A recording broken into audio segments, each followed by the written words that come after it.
आजपासून अगदी बरोबर 2.5 महिन्यांनी लोकसभेच्या निवडणुका आहेत आणि आज मोदी सरकारनं अंतरिम असा बजेट मांडलेलं आहे आणि या बजेटचं वैशिष्ट्य म्हणजे जोरदार घोषणा आणि पॅकेज आणि त्यामुळेच हे पॅकेज आणि घोषणा मोदींना पुन्हा एकदा बॉस बनवणार का यावरून देखील चर्चा सुरू झाली आहे। मध्यमवर्गीय शेतकरी आणि मजुरांना नेमकं असं या बजेटमधून काय मिळालं ते देखील आपण पाहणार आहोत। बजेटच्या ठळक बाबी काय आहेत त्यावर देखील एक नजर टाकूया। वर्षाला शेतकऱ्यांच्या खात्यामध्ये जवळपास 6,000 रुपये जमा होणार आहेत। या पेन्शन योजनेमुळे 12 कोटी शेतकऱ्यांना या सगळ्याचा फायदा होणार आहे। शेतकरी सन्मान योजनेसाठी जवळपास 75 कोटी रुपयांचं पॅकेज यासाठी देण्यात आलंय।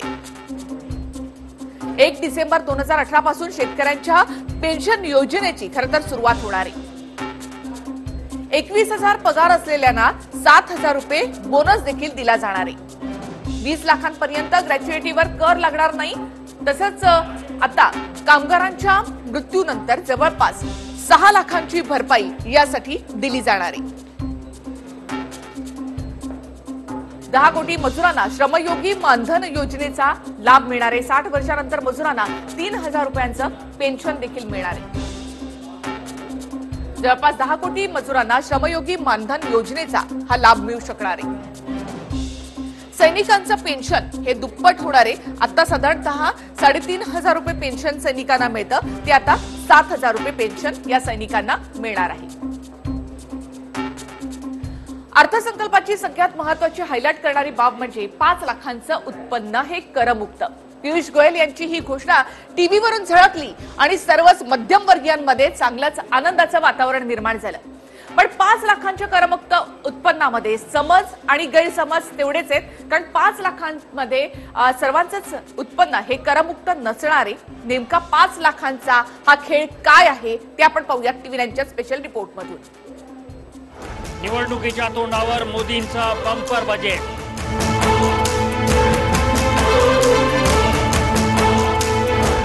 5 लाखांपर्यंतचं उत्पन्न करमुक्त। Individual taxpayers having taxable annual income up to ₹5 lakhs will get full tax rebate. मात्र 5 लाखांच्या वर उत्पन्न असणाऱ्यांना कोणताही फायदा नाही।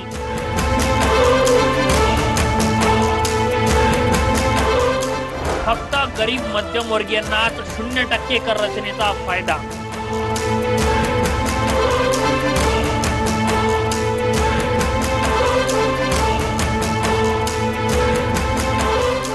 भलते खुश झालेले सर्वच मध्यमवर्गीय पुन्हा नाराज।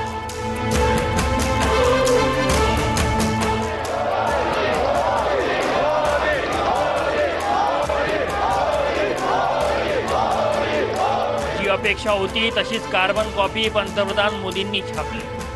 अर्थमंत्री म्हणून पियुष गोयल यांनी अर्थसंकल्प वाचायला सुरुवात केली आणि शेतकरी, मजूर आणि गरीब मध्यमवर्गीयांना खुश केलं। पण सर्वात मोठं गिफ्ट तर गरीब मध्यमवर्गीयांनाच मिळालंय। करात दुप्पट सवलत देऊन गरीब मध्यमवर्गीयांना पुन्हा आकर्षित करण्याचा प्रयत्न झालाय। 5 लाख रुपयांपर्यंतचं उत्पन्न करमुक्त करण्याची घोषणा झाली। विशेष म्हणजे एटीसी अंतर्गत 1.5 लाखांची सूट आहे, म्हणजेच 6.5 लाखांपर्यंतचं उत्पन्न करमुक्त असेल। त्यामुळे 3 कोटी गरीब मध्यमवर्गीय करदात्यांना मोठा दिलासा मिळेल।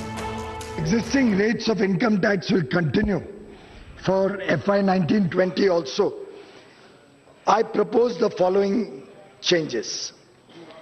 Individual taxpayers having taxable annual income up to ₹5 lakhs will get full tax rebate.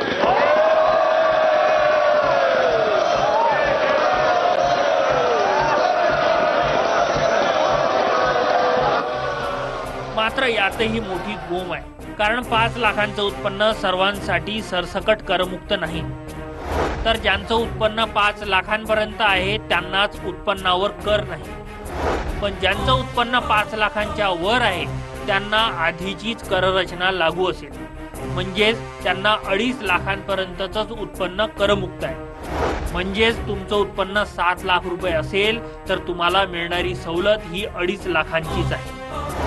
याचाच अर्थ तुम्हाला 4.5 लाखांच्या उत्पन्नावर कर द्यावा लागेल। बरसों से ये मांग रही है कि 5 लाख रुपए तक की आय को इनकम टैक्स से मुक्त घोषित किया जाए। इतने वर्षों से की जा रही इस मांग को पूरा करने का काम हमारी सरकार ने किया है। कोई प्रोविडेंट फंड में इन्वेस्ट करता है, कोई सेविंग्स में इन्वेस्ट करता है, मेडिक्लेम पॉलिसी लेता है, ब्याज देता है एजुकेशन लोन में, ये सब डिडक्शंस तो अलग है, स्टैंडर्ड डिडक्शन अलग है। तो लगभग पूरा मध्यम वर्गीय जो क्लास है वो ऐसे सभी को ये सब चीजें जोड़ने के बाद, उसके बाद भी अगर 5 लाख से ऊपर हो टैक्स इनकम, तभी टैक्स देना पड़ेगा। और इसमें बड़ी स्पष्टता से मैंने कहा कि मैं टैक्स प्रपोजल्स में कोई टैक्स रेट नहीं बदल रहा, जो पहले था वही है। सिर्फ इतना बदलाव किया है कि जिसकी इनकम 5 लाख से कम है, सिर्फ उनकी टॅक्स रिबेट देके उनको 0 टॅक्स देणार। आता उत्पन्नावरील कराची रचना नेमकी कशी असेल त्यावरही एक नजर टाकूया। 2.5 लाखांपर्यंतचं उत्पन्न आधी करमुक्त होतं। आधी 2.5 ते 5 लाखांपर्यंत 5% कर होता, आता हा कर नसेल। 5 लाखांच्या पुढची कररचना जैसे थेच म्हणजे 5 ते 10 लाखांपर्यंत 20% आणि आताही 20%च कर द्यावा लागेल। 10 लाखांच्या पुढे आधीही 30% कर होता, आताही 30%च आहे। तर टॅक्स भरावा लागणार नसेल तर समजा 5,10,000 असेल तर त्या वरच्या 10,000वर मग टॅक्स सुरू होतो। असे सर्वसाधारणपणे जेव्हा टॅक्सचा रेट बदलतो तेव्हा असं होतं। आता या बाबतीमध्ये काहीतरी कन्फ्युजन निर्माण करण्यात आलेलं आहे आणि वेगवेगळी पत्रकार परिषद घेऊन पियुष गोयलनी काहीतरी सांगायचं स्पष्टीकरण द्यायचा प्रयत्न केला, पण याबद्दल मला वाटतं कागदपत्र पाहिल्यानंतर ते आत्ताच उपलब्ध झालेले आहेत, त्यातून काय खरी परिस्थिती ते पाहायला मिळेल। मध्यम वर्गीयांना खरोखर जर तुम्हाला द्यायचं असेल तर मध्यम वर्गीयांना तुम्ही टॅक्स रिलीफ द्या। 2.5 लाखाचं लिमिट आहे ते 8 लाखापर्यंत करा आणि त्याला कारणं सुद्धा व्यवस्थित दिली होती की तुम्ही आज इकॉनॉमिकली बॅकवर्ड क्लास किंवा ओबीसी साठी जे काही आरक्षणाचे फायदे आहेत ते 8 लाखापर्यंत असलेल्या यांना घेता येतात, तर 8 लाखापर्यंतचं लिमिट तुम्ही करा ज्याच्यामध्ये खरोखर त्यांना मिळेल। पण इथे आज सरकारने 5 लाखाचं लिमिट एक्झम्पशन थ्रेशोल्ड केलेलं आहे। 5 लाख रुपयापर्यंतची मर्यादा आयकरामध्ये वाढवली।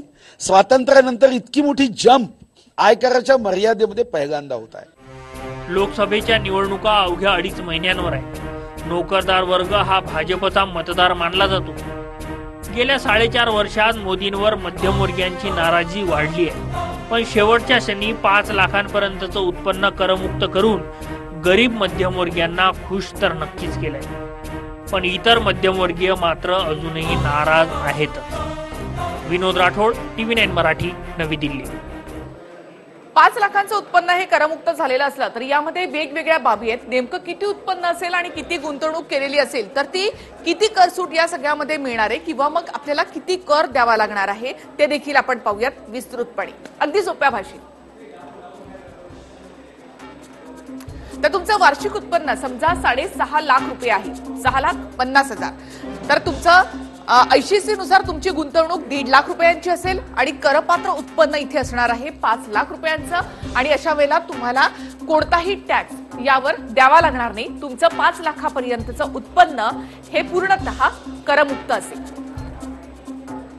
त्यानंतर आपण पाहूया तुमचं वार्षिक उत्पन्न, आपण समजूया की 7 लाख रुपये आहे, 50,000 रुपये तुमची प्रमाणिक वजावट आहे आणि 80 ची गुंतवणूक आहे तुमची 1.5 लाखाची आणि त्यामुळे तुमचं करपात्र उत्पन्न इथे आहे 5 लाख रुपयांचं। यावर देखील कोणत्याही प्रकारचा कर तुम्हाला द्यावा लागणार नाही।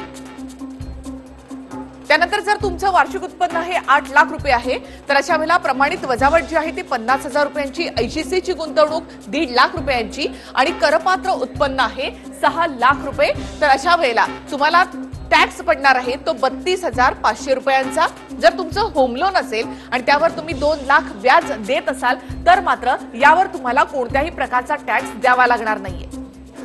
आता आपण इथे पाहूयात की तुमचं जर उत्पन्न वार्षिक हे 10 लाखांचे आणि 50,000 रुपये प्रमाणिक वजावट आहे, 80 ची गुंतवणूक आहे 1.5 लाख रुपये, करमुक्त उत्पन्न आहे 2.5 लाख रुपये, असं इथे आता आहेच। आणि मग करपात्र तुमचं उत्पन्न असणार आहे 5.5 लाख रुपये।